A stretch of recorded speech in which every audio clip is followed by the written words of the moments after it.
लेकिन अपनी जिंदगी का सबसे बड़ा पछतावा उसे तब हुआ जब वह अपने पति के साथ वापस अपनी सास के घर चली गई। अभी वह प्लेन से उतरी ही थी कि फूलों की जगह उसे एक काला कपड़ा दिया गया। उसकी सास ने बेटी से उसे पहनने को कहा। खिड़की के बाहर खड़ी सभी औरतें भी काले कपड़ों में बिल्कुल शांत खड़ी थी। बेटी ने धीरे से पूछा, अगर मैंने इसे नहीं पहना तो क्या होगा? सास ने कहा, तुम्हें गिरफ्तार कर लिया जाएगा। सास के गंभीर चेहरे से बेटी समझ गई कि मामला बहुत गंभीर है, लेकिन उसने कभी नहीं सोचा था कि ये डरावनी हकीकत इतनी खतरनाक होगी, सिर्फ इसलिए कि उसका स्कार्फ पूरे बालों को नहीं ढक पाया था। कुछ गोलियों की आवाज आई और एक गुस्सैल आदमी बंदूक लेकर उसकी तरफ बढ़ा। बंदूक लगभग उसके माथे तक पहुंच गई थी। बेटी डर से कांपने लगी। तभी कुछ लोग जल्दी से आगे आए और उसे रोकने लगे। औरतों ने तुरंत उसका स्कार्फ ठीक किया और उसके एक एक बाल को पूरी तरह ढक दिया। तभी उसे मारने आए लोग अपनी बंदूकें लेकर वहाँ से चले गए। बेटी के लिए ये किसी डरावने सपने जैसा था। उसे कहा गया, सब कुछ ढक कर रखो, जरा भी लापरवाही मत करना। असल में जब उसके पति ने पहली बार उसे और उसकी बेटी को 2 हफ्ते के लिए निकलने को कहा था तो बेटी ने मना कर दिया था। वह अच्छी तरह जानती थी कि वहाँ का माहौल खतरनाक और खराब है, लेकिन उसके पति ने उसे भरोसा दिलाया। यहाँ तक कि उसने एक पुरानी धार्मिक किताब हाथ में लेकर कसम खाई, तुम्हें कोई खतरा नहीं होगा, हम 2 हफ्ते बाद वापस आ जाएंगे। मैं कभी ऐसा कुछ नहीं करूंगा जिससे तुम्हारी या माता की सुरक्षा खतरे में पड़े। अपने पति के इस भरोसे और धार्मिक विश्वास को देखकर बेटी ने उस पर भरोसा कर लिया। लेकिन भाषा और संस्कृति के इस फर्क ने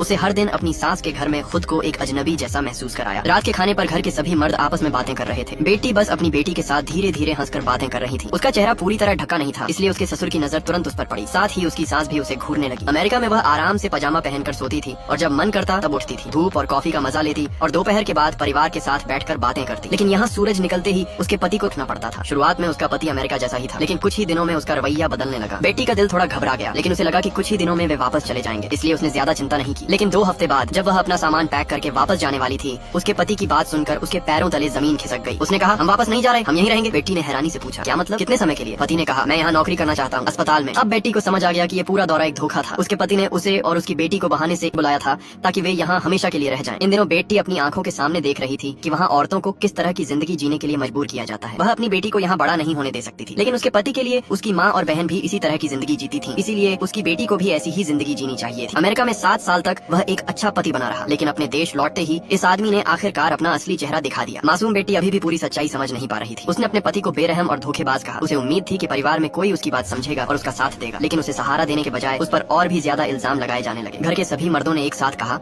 कि उसे अपने पति की बात का विरोध नहीं करना चाहिए था। यहाँ तक कि वहाँ मौजूद औरतें भी उसे ही गलत बताने लगी। उल्टा उन्होंने उसके पति को दोष दिया कि उसने अपनी पत्नी को एक अच्छी पत्नी बनना नहीं सिखाया। इस बेरहम परिवार के सामने बेटी पूरी तरह टूट गई। आखिर में वह अपनी बेटी को सीने से लगाकर रोते हुए वहाँ से चली गई, लेकिन बेटी ने इस किस्मत को स्वीकार नहीं किया। जब उसकी सास सो रही थी तब वह मौका देखकर अपनी बेटी को लेकर स्विस दूतावास पहुंच गई। वहाँ एक अमेरिकी कार्यालय भी था। जैसे ही उसने अपने ही रंग का एक कर्मचारी देखा, उसके दिल में उम्मीद की एक किरण फिर से जाग उठी। उसने रोते हुए अपनी पूरी परेशानी बताई, लेकिन कर्मचारी ने उसे एक बेहद कड़वी सच्चाई बताई। अगर तुमने ईरानी आदमी से शादी की है तो तुम अपने आप नागरिक बन जाती हो। यहाँ औरतों के लिए कानून बहुत सख्त है, तुम लिखित अनुमति के बिना कहीं नहीं जा सकते। उसे मजबूर होकर उसी परिवार के पास वापस लौटना पड़ा। उसकी सास ने बेरहमी से उसकी बेटी को उससे दूर कर दिया और उसका पति भी उसकी कोई बात सुनने को तैयार नहीं था। उस आदमी को लगता था कि मारपीट करके वह अपनी पत्नी को आसानी से काबू में रख सकता है। बेटी समझ गई कि इस वक्त उसके पास बचने का सिर्फ एक ही रास्ता है, इसीलिए उसने फिलहाल झुक जाने का फैसला किया और खुद को बदलने का नाटक करने लगी। उसने वापस अपने देश जाने की बात करना बंद कर दिया, बल्कि वह घर के कामों और बच्चे की देखभाल में परिवार की मदद करने लगी। अपने पति को उसकी आज्ञाकारिता दिखाई दी तो धीरे धीरे उसका शक कम होने लगा। उसने न सिर्फ बेटी की अलग घर में रहने की बात मान ली,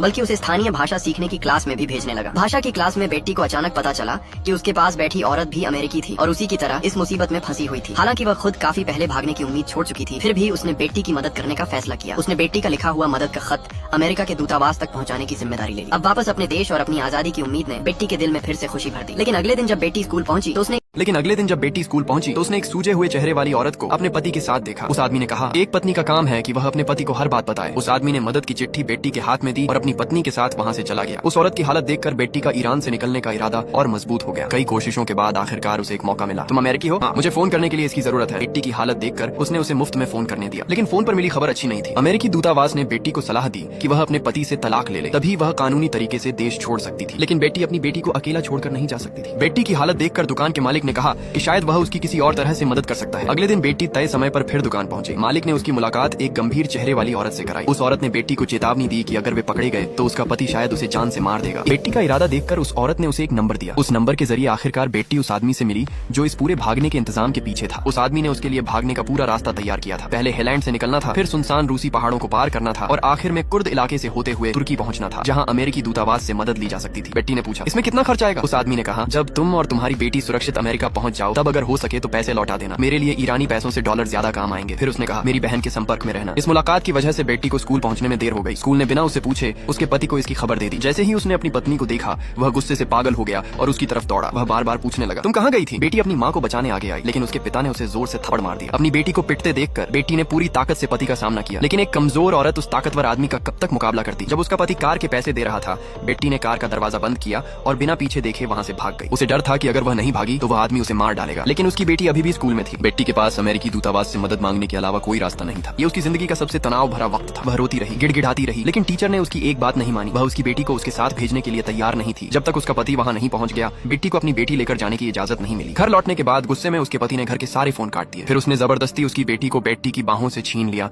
और उसे एक ठंडे खाली कमरे में बंद कर दिया। बेटी की लाख मिन्नतों का कोई फायदा नहीं हुआ। उसके लिए कैद का ये दौर शुरू हो गया। हर दिन उसका पति बस थोड़ा सा खाना कमरे में रख जाता और उससे कोई बात नहीं करता। ये सिर्फ शरीर की कैद नहीं थी, बल्कि उसके दिमाग और दिल पर भी बहुत बड़ा दबाव था। पता नहीं ऐसे कितने दिन बीत गए। फिर एक दिन अपार्टमेंट पर बम गिरा। उसके बाद उसके पति ने आखिरकार उसकी बेटी को वापस उसके पास ला दिया। देखते ही देखते 6 महीने बीत गए। अब उसके पति और सास की नजर में बेटी बिल्कुल स्थानीय औरतों जैसी हो चुकी थी। उसका शरीर पूरी तरह ढका रहता था। उसका व्यवहार भी उनके बनाए नियमों के हिसाब से था। ऐसा लगता था जैसे वह पूरी तरह इस जिंदगी में ढल चुकी हो, लेकिन असल में उसके भागने का इरादा कभी खत्म नहीं हुआ था। वह सिर्फ अपने दुश्मनों को धोखा देने के लिए आज्ञाकारी बनने का नाटक कर रही थी। इसी दौरान उसे अमेरिका में अपनी माँ का अचानक फोन आया। उसके पिता बहुत बीमार थे और उन्हें तुरंत ऑपरेशन की जरूरत थी। अजीब बात यह थी कि ये खबर सुनकर उसके पति ने उसे अमेरिका वापस जाने की इजाजत दे दी। उस रात बेटी ने अपने पति के लिए अच्छा सा खाना बनाया। फिर उसने धीरे धीरे बात शुरू की कि क्या वह अपनी बेटी को भी साथ ले जा सकती है ताकि उसके बीमार नाना अपनी नातिन से मिल सके। लेकिन ये सुनते ही उसका पति भड़क गया। यही बेटी को उसके असली इरादे का पता चला। वह चाहता था कि उसकी पत्नी अकेले अमेरिका जाए, वहाँ अपनी जमीन और कारें बेचकर पैसे वापस ईरान लाए और उन्हीं पैसों से अपने परिवार की देखभाल करे। उसे पता था कि बेटी अपनी बेटी के बिना नहीं रह सकती। जब तक बेटी उसके पास रहेगी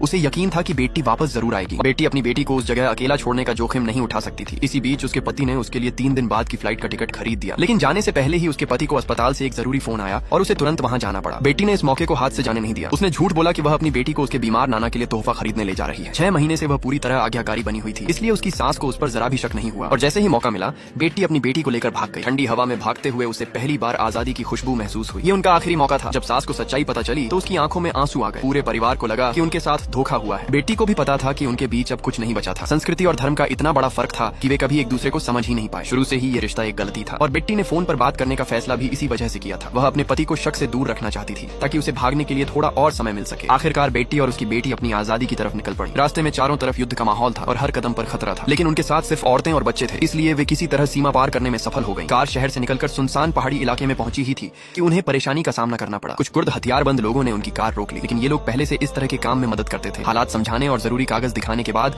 उन्होंने उन्हें जाने दिया। अब एक औरत के लिए बच्चे के साथ घने इलाके में पैदल चलना आसान नहीं था। गाइड ने पता नहीं कहां से एक घोड़ा लाकर उनका इंतजाम किया। बेटी और उसकी बेटी घोड़े पर बैठ गई और गाइड उन्हें रास्ते भर लेकर चलता रहा। काफी दूर चलने के बाद आखिरकार वे एक जगह पहुंचे। सामने तुर्की की सीमा थी। गाइड ने बेटी को एक पैकेट दिया और कहा कि जल्दी से गाड़ी में बैठो। जब उनका काम पूरा हो गया तो पूरे रास्ते चुप रहने वाले उस गाइड के चेहरे पर पहली बार मुस्कान आई। बेटी को हैरानी हुई और उसने गाड़ी में बैठते ही पैकेट खोल दिया। अंदर उसके जरूरी कागज और गहने थे। उसकी सारी चीजें सुरक्षित थी। अब बेटी समझ गई कि गाइड ने जाने से पहले उसे ये पैकेट क्यों दिया था। भागते समय इन चीजों को साथ रखना उनके लिए मुसीबत बन सकता था। गाइड ने ये सब इसलिए किया था ताकि उनकी सुरक्षा बनी रहे। बेटी ने पीछे मुड़कर देखा, लेकिन तब तक वह गाइड धूल के बीच कहीं गायब हो चुका था। आखिरकार बेटी और उसकी बेटी गाड़ी से उतरकर तुर्की की राजधानी अंकारा पहुंच गई।